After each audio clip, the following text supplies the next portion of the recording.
जय श्री कृष्णा। राधे राधे दोस्तों आज मैं आप लोगों को लड्डू गोपाल की बिल्कुल सत्य लीला कथा सुनाऊंगी, जिसे सुनकर आप सभी के रोंगटे खड़े हो जाएंगे, हृदय व्याकुल हो जाएगा। लड्डू गोपाल के साथ घटी इस अत्यंत दुखदायी घटना को जानकर आंखों से आंसू आ जाएंगे। दोस्तों, मनुष्य क्या इतना स्वार्थी हो सकता है? भगवान की सेवा पूजा करना क्या किसी मनुष्य के लिए इतना बड़ा भार बन सकता है?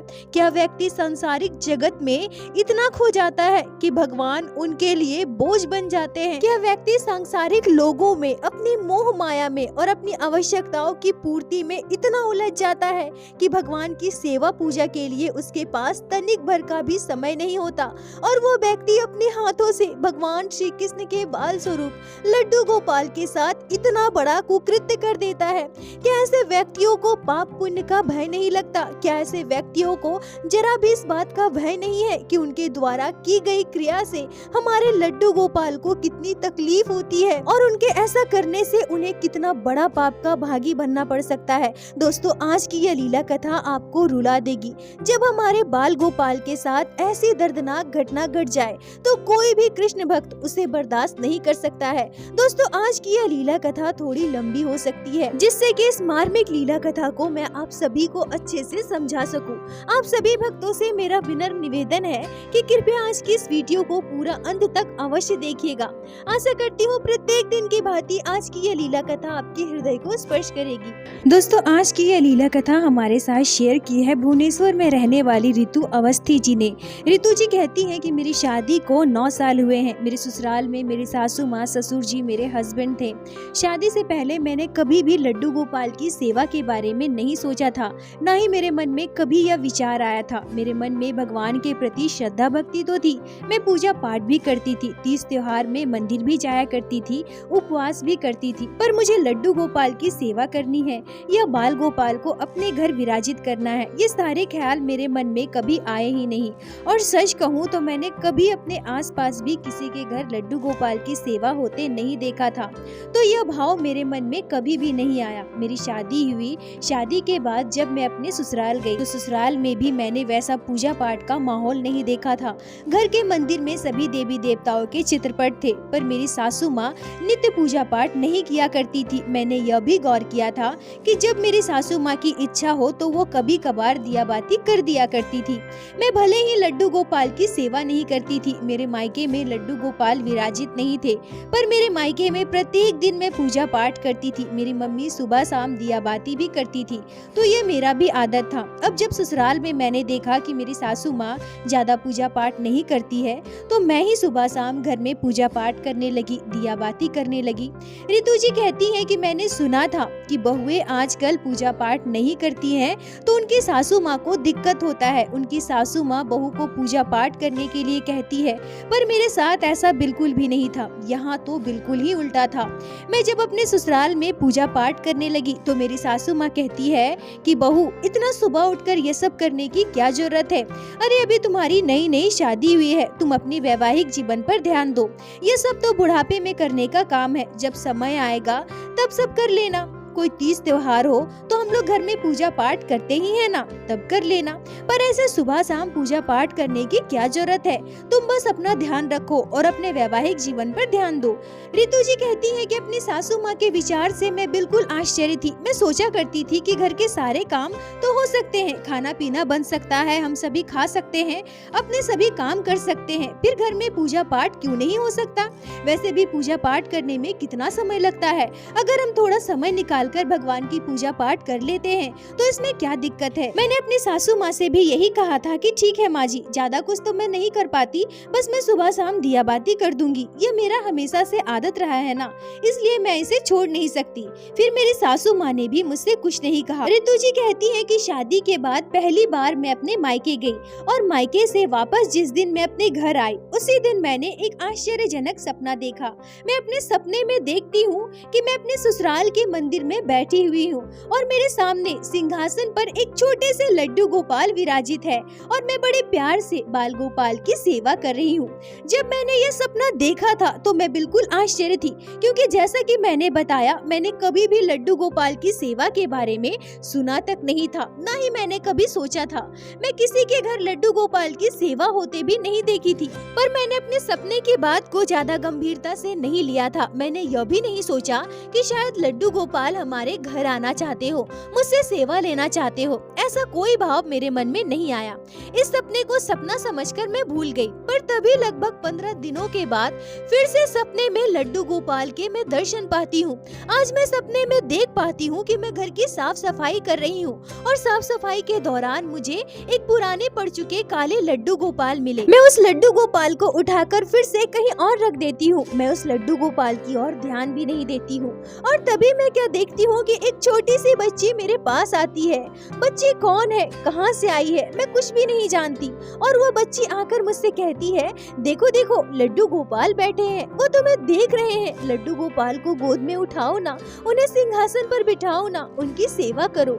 रितु जी कहती है कि उसी समय मेरा सपना टूट गया। मैं उठकर बैठी तो देखती हूँ कि मेरा पूरा शरीर पसीने से भीग चुका है। मुझे बिल्कुल भी अच्छा नहीं लग रहा था, मन बहुत बेचैन हो रहा था। मैं उठकर हॉल में आ गई। रात के 2 बज रहे थे। मैं सोचने लगी कि मैंने ऐसा सपना क्यों देखा, क्यों बार बार लड्डू गोपाल मेरे सपने में आ रहे हैं। मैं तो कभी उनके बारे में सोचती भी नहीं हूँ, फिर मेरे साथ ऐसा क्यों हो रहा है। तभी यह बात अगले दिन मैंने कॉल पर अपनी मम्मी से कही। तब मेरी मम्मी मुझसे कहती है कि बेटा हो सकता है लड्डू गोपाल तुमसे सेवा लेना चाहते हो, पर देखो बेटा बाल गोपाल की सेवा करना बहुत कठिन होता है, इतना आसान नहीं है और अभी तुम्हारी नई नई शादी हुई है।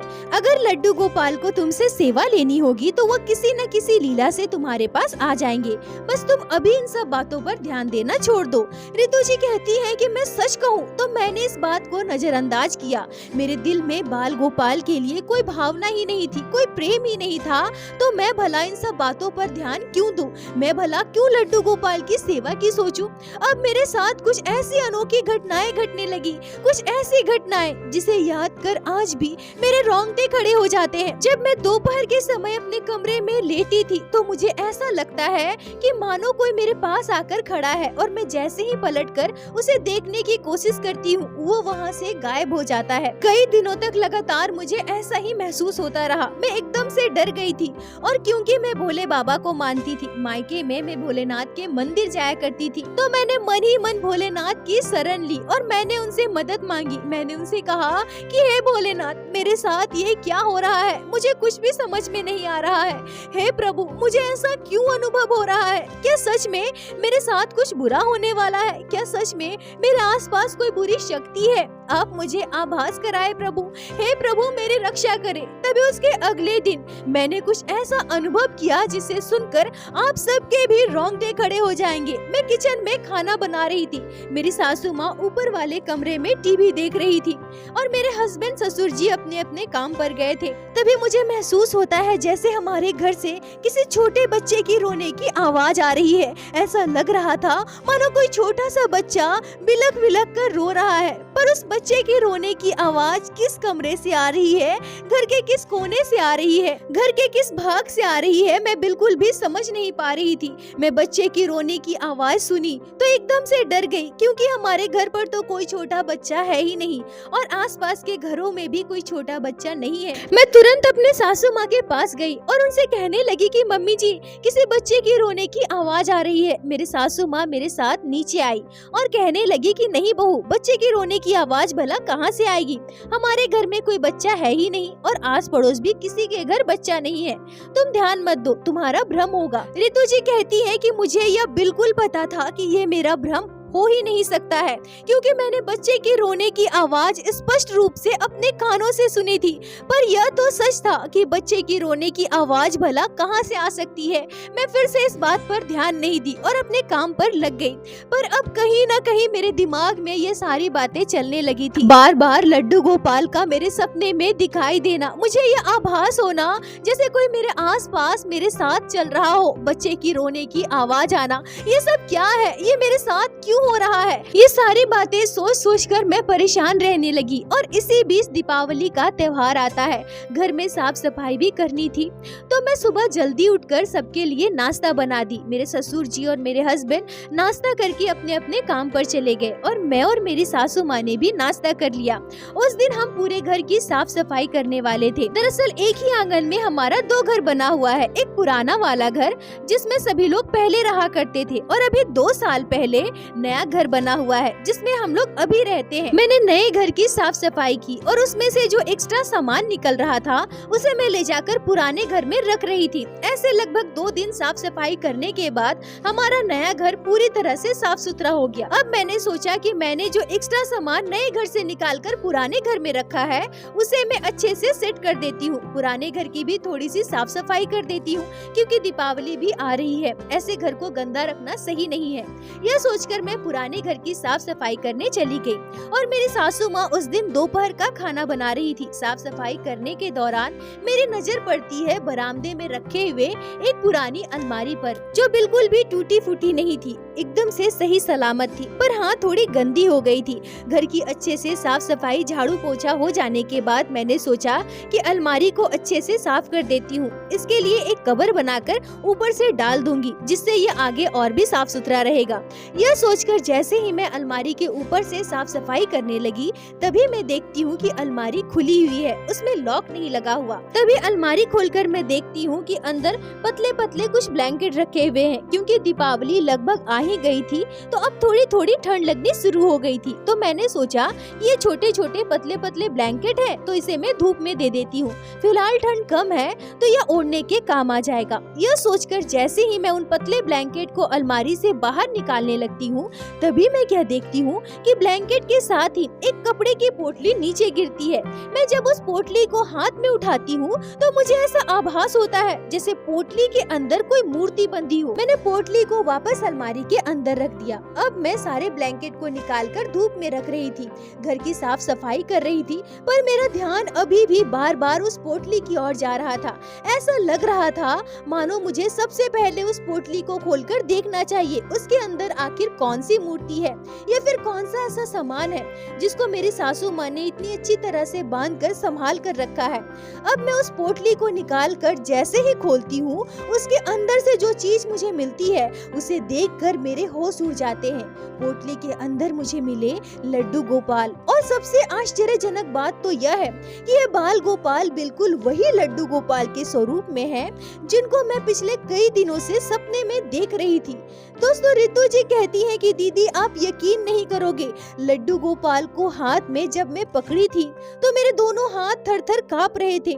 मुझे समझ में नहीं आ रहा था कि अब मैं क्या करूं तो करूं क्या। लड्डू गोपाल का शिव विग्रह मुझे कैसे मिल गया? ये वही लड्डू गोपाल है जो मेरे सपने में मुझे दिखाई दे रहे थे। मुझे नहीं पता उस समय मुझे क्या हुआ। मैं अंदर से इतनी डर गई थी कि मैंने दोबारा लड्डू गोपाल को पोटली में बांधकर वापस अलमारी में रख दिया और घर के बाहर आ गई। मैंने अपनी सासू माँ को भी कुछ नहीं बताया। मैं इतना डरी हुई थी, ऐसा लग रहा था मानो मैंने कुछ ऐसा देख लिया हो जिसके बारे में मैंने सपने में भी नहीं सोचा था। वहाँ से आकर मैं नहाने चली गई। नहाने के बाद मैंने अपनी सासू माँ के साथ बैठकर खाना खाया, पर खाना खाने की मेरी बिल्कुल भी इच्छा नहीं कर रही थी। ऐसा लग रहा था मानो मैं कहीं खो गई हूँ। मेरी सासू माँ बार बार मुझसे पूछने लगी, बहू क्या हुआ है, तुम ठीक तो हो ना, खाना क्यों नहीं खा रही हो? पर मैंने अपनी सासू माँ को कुछ भी नहीं बताया। चुपचाप मैं अपने कमरे में जाकर लेट गई। मेरे दिमाग में अब भी वो सारी बातें चल रही थी। लड्डू गोपाल का शिव विग्रह जिन्हें मैंने अपने हाथों से उठाया था, जिन्हें मैंने वापस पोटली में बांधकर अलमारी के अंदर रख दिया। मुझे बार बार लड्डू गोपाल याद आ रहे थे और ये सारी बातें सोचते सोचते मेरी आंख कब लग गई मुझे पता भी नहीं चला। और तभी घटी मेरे जीवन की वो सबसे आश्चर्यजनक और अविश्वसनीय घटना। रितु जी कहती है कि पिछले कई दिनों से मेरे साथ जो घटनाएं घट रही थी, आज वो सारी घटनाएं मैं सपने में देखती हूँ। आज मैं अपने सपने में देखती हूँ कि एक छोटा सा बच्चा जिसकी सांवली सी सूरत, गोल गोल आंखें, घुंघरेले केश है, देखने में बहुत ही सुंदर, मन को मोह लेने वाला है, पर वो बच्चा बहुत ही गंदा है। ऐसा लग रहा है मानो वो महीनों से नहाया ना हो। सपने में मैं यह देख पाती हूँ कि मैं अपने घर में कुछ काम कर रही हूँ और वो बच्चा रोते हुए मेरे आगे पीछे घूम रहा है, पर मैं उसकी ओर ध्यान ही नहीं दे रही हूँ। जब मैं सोती हूँ तो वो बच्चा मेरे पास खड़ा रहता है। जब मैं किचन में खाना बनाती हूँ तो वो मेरे पीछे आकर खड़ा रहता है। जब मैं अपने घर में यहाँ वहाँ घूमती हूँ तो वो रोते हुए मेरे आगे पीछे घूमा करता है, पर मैं उस बच्चे की ओर ध्यान ही नहीं देती हूँ। और तभी मैं अपने सपने में कुछ ऐसा देखती हूँ जिसे देखकर सपने में ही मैं चौंक जाती हूँ। मैं स्पष्ट रूप से देख पाती हूँ कि अब वह बच्चा मेरा हाथ पकड़कर मुझे उस पुराने अलमारी के पास लेकर जा रहा है। मैं वहाँ जाकर चुपचाप खड़ी हूँ और उस बच्चे के दोनों आंखों से आंसू निकल रहे हैं और वो बच्चा टुक टुक मुझे निहार रहा है। ऐसा लग रहा है मानो वो किसी उम्मीद से मेरी ओर देख रहा है। मैं चुपचाप उस बच्चे को देख रही थी और वो बच्चा रो रहा था, पर मैं उससे कुछ बोल नहीं रही थी, ना ही मैं उससे कुछ पूछ रही थी। तभी वो बच्चा रोते हुए पहली बार मुझसे कुछ कहता है। वो बच्चा मुझसे कहता है, ओ मैया बाहर निकाल दो ना मैया। मैया वर्षों से भूखे प्यासे लड्डू गोपाल तेरी राह देख रहे हैं। मैया बाल गोपाल को बाहर निकाल। लड्डू गोपाल वर्षों से भूखे प्यासे तेरी आस में बैठे हैं मैया। मैया उन्हें बाहर निकाल दे, उनकी सेवा कर, अपने हाथों से उन्हें भोग लगा मैया। नीतू जी कहती है कि उस बच्चे की बात सुनकर और उसके नेत्रों से बहते हुए आंसू को देखकर पता नहीं मुझे क्या हुआ, मेरी आंखें भी नम हो गईं और मैं तुरंत अलमारी खोली और अलमारी के अंदर से पोटली को निकालकर मैंने लड्डू गोपाल को पोटली से बाहर निकाल दिया। मैं अपने सपने में यह भी देख पा रही थी कि मैं लड्डू गोपाल के विग्रह को लेकर हमारे घर के मंदिर में आती हूँ और वो बच्चा भी मेरे साथ साथ मेरे पीछे पीछे आता है। बाल गोपाल को मैंने अच्छे से पंचामृत से स्नान करवाया। मैं उन्हें नई पोशाक धारण करवाती हूँ और लड्डू गोपाल को अपने हाथों से दूध माखन मिश्री का भोग लगाती हूँ। और तभी ये क्या, अचानक से मैं देखती हूँ कि जैसे ही मैं लड्डू गोपाल को स्नान करवाई, उन्हें सुंदर पोशाक धारण करवाई, वो बच्चा भी बिल्कुल साफ सुथरा हो गया। और यह बिल्कुल आश्चर्यजनक है कि जिस पोशाक को मैंने लड्डू गोपाल के विग्रह को पहनाया था, वो बच्चा भी वही पोशाक पहने हैं। जैसा श्रृंगार मैंने लड्डू गोपाल के शिव विग्रह को करवाया था, वैसा ही श्रृंगार वो बच्चा भी किया है। और तभी वो बच्चा मुझसे कहता है, मैया ओ मैया देख ना मैया देख, ये वर्षों से भूखे प्यासे तुम्हारी राह देख रहे थे, तुम्हारे हाथों इन्हें सेवा लेनी है मैया, इनकी सेवा कर, इनसे खूब लाड लड़ा, इनसे खूब प्रेम कर मैया, इनकी सेवा कभी मत छोड़ना। लड्डू गोपाल को तुझसे उम्मीद है मैया। बाल गोपाल वर्षों से तेरी राह देख रहे थे, उनकी सेवा अच्छे से करना, इनसे खूब प्रेम करना। और यह कहते ही वो बच्चा मेरी आंखों से ओझल हो जाता है, वो कहीं गायब हो जाता है। रितु जी कहती है कि तत्क्षण उसी समय मेरा सपना टूट जाता है। मैं उठकर देखती हूँ तो मैं अपने बिस्तर पर लेटी हुई थी। ये क्या, मेरी आंखों से तो सचमुच के आंसू बह रहे हैं, मेरे हाथ पाँव पसीने से भीग चुके हैं। उठते ही मैं सीधा पुराने घर पर गई और अलमारी के अंदर रखे हुए लड्डू गोपाल के विग्रह को मैंने बाहर निकाला। बाल गोपाल को लेकर जैसे ही मैं पुराने घर से नए घर में आ रही थी, वैसे ही मेरी सासू माँ घबराते हुए अपने कमरे से बाहर आ रही थी। और जैसे ही उन्होंने मेरे हाथ में लड्डू गोपाल को देखा, मेरे नेत्रों में आंसू देखे, वो तुरंत आकर मुझसे लिपट गई, लड्डू गोपाल को मेरे हाथ से अपने गोद में ले लिया और फूट फूट कर रोने लगी। रितु जी कहती है कि मैं कुछ भी समझ नहीं पा रही थी कि मैं लड्डू गोपाल को लेकर क्यों आई हूँ और मेरी सासू माँ इस तरह से क्यों रो रही है। मैंने अपनी सासू माँ को बिठाया, उन्हें शांत करवाया और उनसे पूछने लगी कि मम्मी हुआ क्या है, आप ऐसे घबराई हुई क्यों हो, क्यों रो रही हो। तब मेरे सासू माँ रोते हुए मुझसे जो बताती है, उसे सुनकर मेरे पैरों तले की जमीन खिसक गई। मेरे सासू माँ कहती है कि उनकी शादी के बाद जब वो अपने ससुराल आई थी, तब उनकी सासू माँ लड्डू गोपाल की सेवा किया करती थी।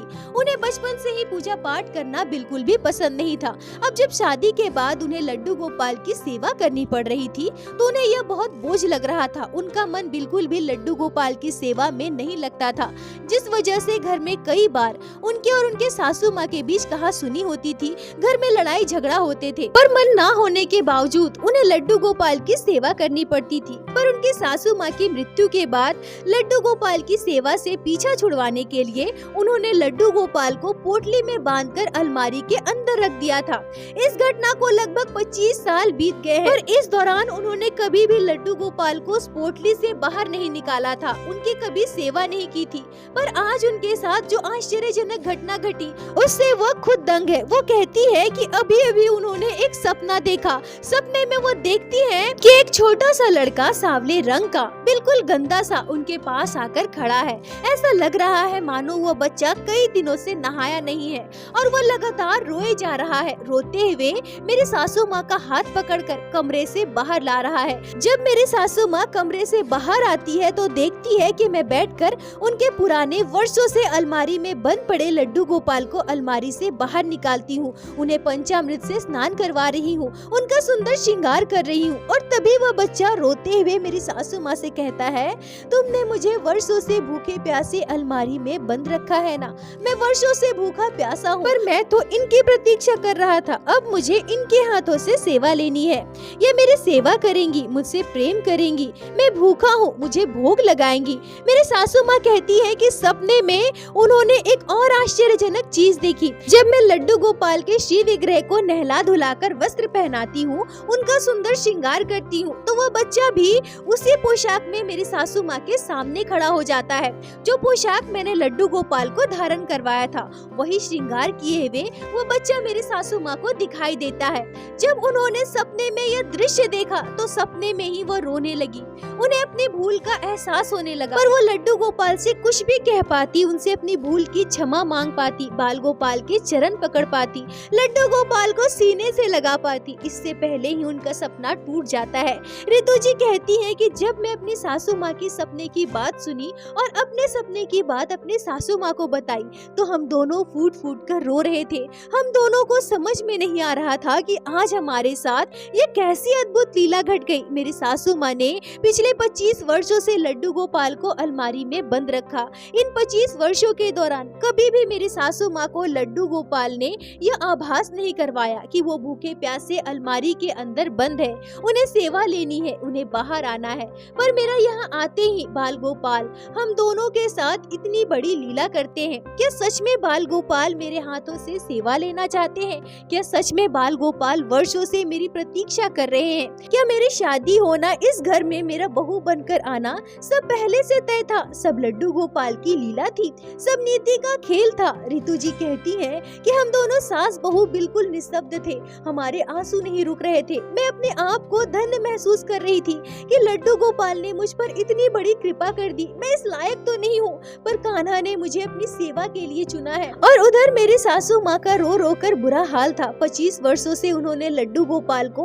भूखे प्यासे अलमारी में बंद रखा था। इस बात का उन्हें बहुत पछतावा हो रहा था और वो बार बार लड्डू गोपाल से क्षमा मांग रही थी। हम दोनों सास बहू बाजार गए। लड्डू गोपाल के लिए हमने सुंदर सुंदर पोशाक खरीदा, बाल गोपाल का श्रृंगार का सामान खरीदा, जरूरत की सारी चीजें खरीदी और घर आकर बाल गोपाल को हमने पंचामृत से स्नान करवाया, पोशाक धारण करवाया, लड्डू गोपाल का सुंदर श्रृंगार किया और उस दिन से हमारे घर लड्डू गोपाल की सेवा होना प्रारंभ हो गया।